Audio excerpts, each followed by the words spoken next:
नमस्कार दोस्तों, stock market studies में फिर से एक बार आपको बहुत-बहुत स्वागत है।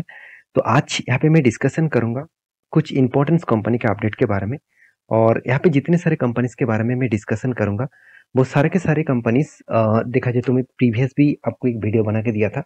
एक नहीं बहुत सारे वीडियोज़ आपको बना के दिया था, क्योंकि कोई भी कंपनीज़ के कोई भी अपडेट्स, कोई भी न्यूज़, साथ ही साथ कोई भी टेक्निकली चार्ट पैटर्न्स बनता है, तो मैं आपके साथ शेयर करता हूँ। तो आज का जो टॉपिक है वो बहुत इंटरेस्टिंग होने वाला है, क्योंकि यहाँ पे मैं 3 कंपनीज़ के बारे में डिस्कस करूँगा और तीनों कंपनी एक सस्ते दामों में देखने को मिला है और एक अच्छा खासा बेटर अपॉर्चुनिटी हो सकते हैं।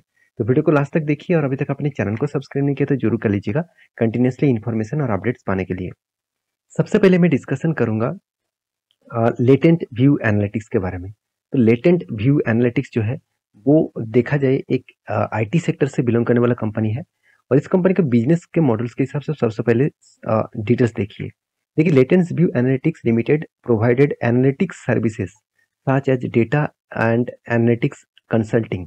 तो बिजनेस एनालिटिक्स विथ आप देखेंगे तो insights, advance predictivities, analytics and data engineering and digital solutions. इसका मतलब जो डेटा एनालिसिस है, जो डिजिटल एनालिसिस है, तो इस तरीके से सर्विसेज के ऊपर कंपनी काम करते हैं। साथ ही साथ आप देखेंगे तो company provide services to blue chip companies in technologies. Blue chip companies technologies का मतलब आप सोचिए, जो बड़े से बड़े कंपनीज है जैसे टीसीएस हो गया, इन्फोसिस, रिलायंस, एचडीएफसी, इसी बड़े से बड़े कंपनीज के कंपनी प्रोवाइड सर्विस करते हैं, टेक्नोलॉजीज सर्विसेज कंपनी देते हैं। साथ ही साथ बीईएसआई, सीपीजी एंड रिटेल, इस तरीके से कैटेगरी, मतलब अलग अलग कैटेगरीज के कस्टमर भी इसके पास है, इंडस्ट्रियल कस्टमर भी इसके पास है एंड अदर्स इंडस्ट्रीज जो डोमेन्स है वो भी इस कंपनी ऑपरेट करते हैं। डोमेन्स का मतलब क्या होता है? तो इंडस्ट्रीज डोमेन्स का मतलब होता है, मान के चलिए आपने एक वेबसाइट ओपन किया, उस वेबसाइट ओपन करने के लिए आपको डोमेन्स का जरूरत पड़ेगा। डोमेन्स का मतलब आप जो .com, .in, .org, तो ये जो सारी चीज आप देखते हैं, इसको बोला जाता है डोमेन। तो इस डोमेन को मैनेजमेंट इसी कंपनी करते हैं। तो इसका मतलब कंपनी फ्यूचरिस्टिक विजन के हिसाब से काम कर रहा है। तो कंपनीज के जो बिजनेस है उस बेसिस में तो ठीक ठाक है। कंपनी अभी मार्केट कैप कितना है, एक छोटा सा कंपनी है, एक स्मॉल कैप टाइप कंपनी है। कंपनी का पी रेशियो तो ठीक है, कितना ठीक है वो मैं आपको यहाँ पे दिखा दूं कि एक टाइम कंपनी का पी रेशियो कहाँ पे चला गया था, 63 तक, 60 से 63 तक। और वो कब गया था? 22 जुलाई में। और यहाँ पे प्राइस के बारे में बात करूँ, देखिए 22 जुलाई में इसका प्राइस था, मैं एक बार आपको दिखा देता हूँ। हाँ चलो, यहाँ पे देखिए कितना, 372। इसका मतलब कंपनी का प्राइस लगातार करेक्शन हुआ और कंपनी का पी रेशियो में इस बेसिस में करेक्शन अभी तक उतना नहीं हुआ। तो पी रेशियो तो लो तो हो रहा है। इसका मीडियम पी रेशियो 44.5 है, मतलब 45% के आसपास बोल सकते हैं। और इस कंपनी का पी रेशियो अभी 50 के आसपास देखने को मिला है। तो और भी करेक्शन होने का चांसेस ज्यादा है मेरे हिसाब से, क्योंकि कंपनी का अर्निंग पर शेयर एक टाइम कंपनी का अर्निंग पर शेयर कहाँ कहाँ पे चला गया था, आप देख सकते हैं 100 के ऊपर। और आज अर्निंग पर शेयर कहाँ पे आ गया, तो एकदम ना के बराबर। तो अर्निंग पर शेयर बहुत कम हो चुके हैं, सिर्फ 3.5 7.5 रुपीज के आसपास। तो ओवरऑल बात करो कंपनी के जो परफॉर्मेंस है, कंपनी का डेप भी कंपनी है, हाथ में एनुअली इनकम भी अच्छा खासा हो रहा है, प्रोमोटर के पास अच्छा खासा होल्डिंग्स भी है और फ्री कैश फ्लो भी हाथ में है। तो कंपनी की जो प्रॉफिट एंड लॉस है उसके बारे में बात करूं, तो कंपनी कंटिन्यूसली खुद का सेल्स को मेंटेन किया। ऐसे नहीं कि कंपनी सेल्स नहीं किया, कंटिन्यूसली खुद का सेल्स को इंक्रीज करते गया और इस सेल्स इंक्रीज करने के साथ साथ कंपनी के एक्सपेंस को भी मेंटेन किए। और उसके बाद कंपनी का ओपीएम, ऑपरेटिंग प्रॉफिट मार्जिन भी अच्छा खासा लेवल्स में देखने को मिला। तो सब कुछ ठीक ठाक है। इस बेसिस में देखा जाए तो कंपनी का नेट प्रॉफिट भी इंक्रीज होता जा रहा है। तो उस कंपनी के ऊपर डरना चाहिए जो कंपनी परफॉर्मेंस खराब कर रहा है और उसके बाद शेयर में गिरावट हो रहा है। तो दोनों पॉइंट्स अगर मिल गया तो उस कंपनी से दूर रहना। अगर कंपनी का परफॉर्मेंस सही है, कंपनी गिर रहा है, तो एक बेस्ट अपॉर्चुनिटी है मेरे हिसाब से। बाकी देखिए, आप रिसर्च करके काम कर सकते हैं। मेरा काम है आपको सारे इन्फॉर्मेशन और डेटा शेयर करना, जो डेटा के माध्यम से आपको कंपनी के करंट सिचुएशन के बारे में पता चले। तो मुझे इस कंपनी बेस्ट लगता है क्योंकि कंपनी का हर पैरामीटर्स बेस्ट है। कंपनी का देखिए सेल्स ग्रोथ भी तगड़ा है, प्रॉफिट ग्रोथ भी शानदार है, आरओसी आरओई भी ठीक ठाक है। हाँ, कुछ रिटर्न नहीं दिया इसका मतलब ये नहीं कि कंपनी खराब हो गया।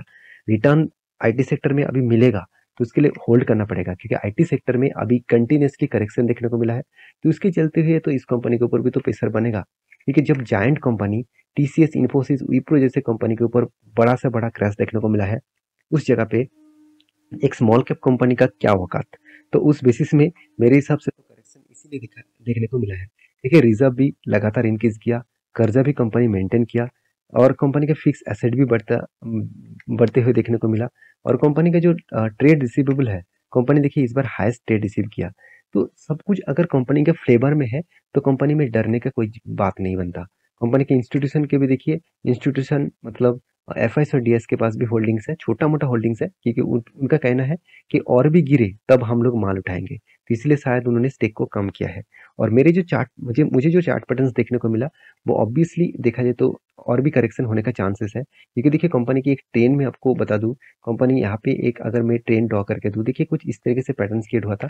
तो बार बार वो एक रेजिस्टेंस को फेस कर रहा था। इस रेजिस्टेंस को इस कैंडल ने ब्रेकआउट दिया, और आप ध्यान से देखेंगे तो रेजिस्टेंस ने क्या किया, इस कैंडल ने ब्रेकआउट दिया, उसके बाद यहाँ पर रिट्रेसमेंट किया, फिर से यहाँ पे अपर साइड में गया, मगर ऊपर साइड में बड़े से बड़े विक्स देखने को मिला। आप देखेंगे विक्स का किसको बोला जाता है, अगर मान के चलिए इस तरीके से कुछ कैंडल बना और ऊपर साइड में इस तरीके से लंबा सा आपको स्टिक दिखे, इसको विक्स कहा जाता है।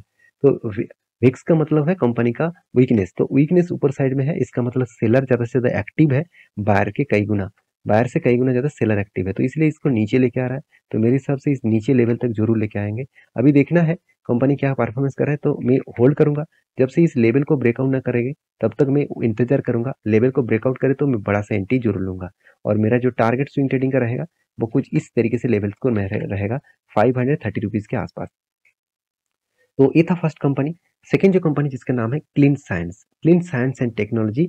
आप देखेंगे इस कंपनी भी एक केमिकल सेक्टर से बिलोंग करते हैं। तो क्लीन साइंस एंड टेक्नोलॉजीज का जो परफॉर्मेंस है, मुझे one of the best performance देखने को मिला। 1 रुपया कंपनी कर्जा नहीं लेकर रखा, जीरो डेप पूरा का पूरा है।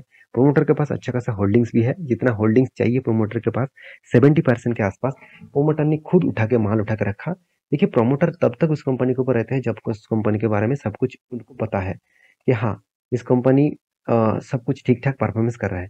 तो आप ये भी मुझे कमेंट करेंगे, सर वोडाफोन आइडिया का भी प्रोमोटर के पास होल्डिंग्स है। तो देखिए, आइडिया के पास प्रोमोटर का जो होल्डिंग्स था, मैं एक बार आपको दिखा दूँ एज़ ए इन्फॉर्मेशन के लिए। देखिए, 72% का होल्डिंग्स था, बीच में 75% के आसपास होल्डिंग्स बना था, और आज कितना है 50%। क्यों बना? क्योंकि उसको बाकी जो होल्डिंग्स है उसको गवर्नमेंट को देना पड़ा। तो यही होता है ना, तो कंपनीज़ में अगर दम है तो प्रोमोटर रहेंगे, उसको उसका शेयर कोई छीन के लेके नहीं जा पाएँगे। तो कंपनी का आरओसी, आरओई तो बेस्ट है, और कंपनी का पी रेशियो थोड़ा-सा हाई है। कितना हाई है मैं आपको बता दूँ, तो कंपनी की एक टाइम पी रेशियो 140 के आसपास था, और आज कितना 50 के आसपास देखने को मिला। तो कंपनी का मीडियम पी रेशियो 78 है, इसका मतलब कंपनी का पी रेशियो लोअर साइड में है। तो हायर चांसेस है कंपनी का शेयर भागने के लिए, क्योंकि जिस तरीके से करेक्शन हुआ, मेरे हिसाब से एक बड़ा तेजी आपको देखने को मिल सकता है। अभी इस कंपनी के जो प्रॉफिट एंड लॉस है उसके बारे में बात करूँ, देखिए कंटिन्यूअसली कंपनी सेल्स को इंक्रीज किया। ये केमिकल इंडस्ट्रीज में इस तरीके से कंपनी का सेल्स इंक्रीज करना बहुत कम कंपनी में अभी देखने को मिला है। बड़े से बड़े दिग्गज कंपनी जैसे एसआरएफ जैसे कंपनी हो गया, यूपीएल जैसे कंपनी हो गया, तो और भी बहुत सारे कंपनीज जो खुद का सेल्स को मेंटेन नहीं कर पा रहा है, कंपनी का सेल्स कम हो चुके हैं, और यहाँ पे कंपनी का सेल्स इंक्रीज हुआ, और एक्सपेंस को कंपनी ने क्या किया, मेंटेन किए। और इस बेसिस में कंपनी देखिए धमाका रिटर्न भी, मतलब सॉरी धमाका, इस बार कंपनी प्रॉफिट भी जनरेट किया। तो ये सारे पॉइंट्स कंपनी के यही मेंशन करते हैं कि कंपनी का sales growth, profit growth, return of equity, सब कुछ यही बता रहा है कि आपको अभी बेस्ट अपॉर्चुनिटी दिया जा रहा है इस कंपनी के ऊपर, मतलब अंदर घुसने के लिए मतलब इस टाइम में कंपनी के ऊपर कुछ स्टार्टिंग पीरियड करने के लिए, एज ए इन्वेस्टमेंट के लिए, और एज ए ट्रेडर्स के लिए भी देखें कुछ अच्छे खासे पॉइंट्स मैं आपको दिखाऊंगा। तो देखिए, एफएस और डीएस के पास कोई भी होल्डिंग्स नहीं है। आज वो माल बढ़ाता जा रहा है। क्यों बढ़ा रहा है? उसके पीछे एक ही वजह है, वो वजह है कंपनी के ऊपर स्ट्रेंथ। कंपनी का स्ट्रेंथ इतना स्ट्रांग है कि इसलिए इंस्टीट्यूशन खुद जानते हैं कि आज माल नहीं खरीदा, मतलब खरीदारी करूंगा तो कब करूंगा। तो देखिए, कंपनी का चार्ट पैटर्न कुछ इस तरीके से बना है। मैं अगर आपको चार्ट पैटर्न दिखा दूं, तो मैं आपको यहाँ पे मेंशन किया कंटिन्यूअसली एक बाइंग जर्नी देखने को मिला 20% के ऊपर। तो वो बाइंग जर्नी मुझे लगता है यहाँ पे एंटी यहाँ पे होने के लिए आ रहा है, और एंटी होने के बाद एक बिग रैली आपको दिखेगा। तो मैं इंतजार कर रहा हूँ, जब यहाँ पे एंटी लेवल्स बनेगा मैं ऑब्वियसली आपके साथ शेयर करूंगा। तो फिलहाल के लिए इंतजार करना, कभी भी मौका मिले मैं आपके साथ जरूर शेयर करूंगा। नेक्स्ट जो कंपनी जिसके बारे में बात करूँ उसका नाम है ट्रिप इजी ट्रिप प्लानर। तो इजी ट्रिप प्लानर इंडिया के सेकेंड लार्जेस्ट ऑनलाइन प्लेटफॉर्म है, जो टिकटिंग का बिजनेस करते हैं, मतलब ट्रैवलिंग सॉल्यूशंस का बिजनेस करते हैं।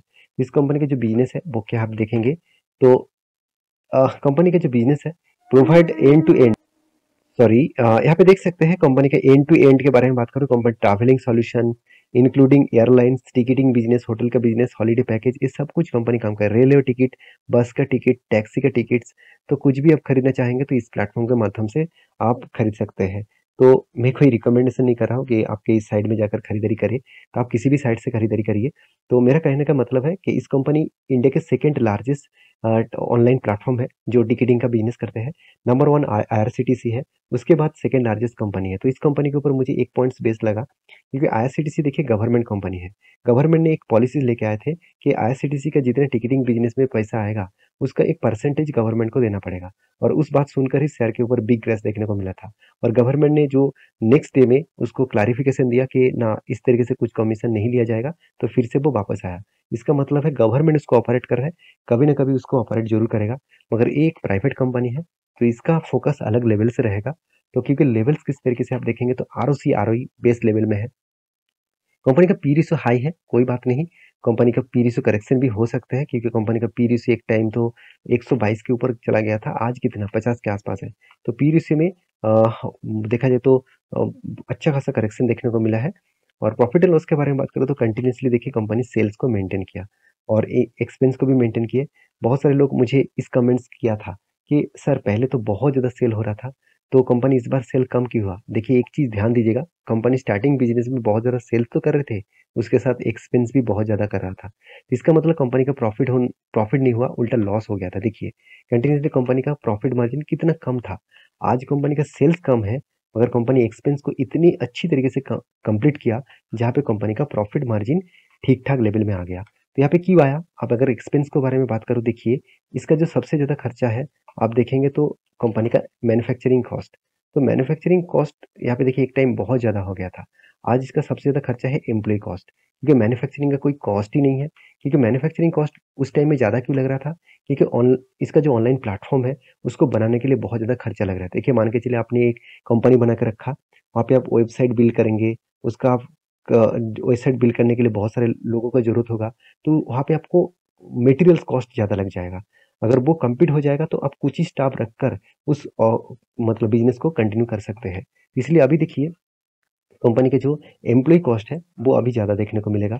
अभी देखिए एम्प्लॉय कॉस्ट कितना है, 9% के आसपास। मटेरियल जो कॉस्ट है वो जीरो हो गया और अदर्स कॉस्ट ज़्यादा है। तो अदर्स कॉस्ट मतलब अदर्स जो कंपनी का बिजनेस चलने के लिए जो कॉस्ट होते हैं, वो कॉस्ट ज़्यादा है। तो कंपनी कॉस्ट को कम किया, तो जिस बेसिस में कंपनी आज प्रॉफिट में देखने को मिला है। तो मैं इस कंपनी के ऊपर बहुत बुलिश हूँ, क्योंकि इस कंपनी का हर पैरामीटर मुझे बेस्ट लगा। चाहे आज कंपनी 20% का करेक्शन मतलब डिस्काउंट में दे, तो इस डिस्काउंट का फ़ायदा मैं ज़रूर उठाऊँगा। ऑलमोस्ट मैं उठा चुका हूँ और मैं एज़ अ लॉन्ग टर्म के लिए, एज़ अ स्विंग ट्रेडिंग्स के लिए भी मैं ट्रेड ऑब्वियसली मैं आपके साथ मेंशन भी किया था। मैं आपको ट्रेड्स के बारे में बात करूँ, तो आप देखेंगे तो ईज़ी माई ट्रेड प्लानर के ऊपर मैं कोई भी अभी स्विंग ट्रेडिंग्स के कोई ट्रेड नहीं लिया, क्योंकि कंपनी देखिए कंटिन्यूअसली यहाँ पे क्या हुआ, इस लेवल्स को कंपनी ब्रेकआउट करने के बाद एक बड़ा धमाका देखने को मिला था और कंपनी देखिए अच्छा खासा करेक्शन हुआ और कंटिन्यूअसली एक रेजिस्टेंस को वो बार-बार फेस कर रहा है। इस रेजिस्टेंस को जब तक ना तोड़े, तब तक मैं कोई भी एंट्री नहीं लूँगा, क्योंकि यहाँ पे एक ट्रायंगल पैटर्न्स भी क्रिएट हो रहा है और इस ट्रायंगल पैटर्न्स को कंपनी को किसी न किसी साइड में तोड़ेगा। अगर नीचे साइड में तोड़े और उसके बाद रिट्रेसमेंट करे तो बड़ा-सा फॉल दिखेगा। अगर ऊपर साइड में तोड़े तो रिट्रेसमेंट करने के बाद बड़ा-सा अपट्रेंड दिखेगा। तो मैं इंतज़ार कर रहा हूँ, इंतज़ार का फल मीठा होता है, तो आप भी इंतज़ार करिए, कोई भी लेवल्स बनेगा तो मैं आपके साथ ज़रूर शेयर करूँगा। नेक्स्ट जो कंपनी जिसके बारे में बात करूँ उसका नाम है लंकार होल्डिंग्स लिमिटेड। तो लंकार होल्डिंग्स लिमिटेड जो कंपनी एक देखा जाए तो एक रियलिस्टिक इंडस्ट्रीज के ऊपर काम करते हैं। तो कंपनी ने एक बहुत बड़ा अनाउंसमेंट किया और वो भी क्या, बोनस का। तो कंपनी 1:2 रेशियो का बोनस देने वाले हैं और वो भी कब, 18 अगस्त में। तो आप इस कंपनी का हिस्सेदारी पहले से खरीद के रखे हैं तो आपको बोनस मिलेगा। हर 2 शेयर में आपको 1 शेयर मिलेगा। तो आप बोनस के लिए फ्रेश एंट्री मत लीजिएगा, क्योंकि कंपनी का परफॉर्मेंस ना जानकर एंट्री लेना बहुत बड़ा गलती होगा, क्योंकि कंपनी का हर पैरामीटर्स मुझे ज़्यादा से ज़्यादा पैरामीटर्स नेगेटिव दिख रहा है। बाकी आप रिसर्च करके जरूर काम कर सकते हैं। तो ये वीडियो टोटली एजुकेशन पर्पस में था, कोई बाय एंड सेल का रिकमेंडेशन नहीं था। तो प्लीज़ रिसर्च करके ही काम करना। तो आई होप वीडियो अच्छा लगे तो प्लीज़ लाइक करना, दोस्तों के साथ शेयर भी करना। Thank you.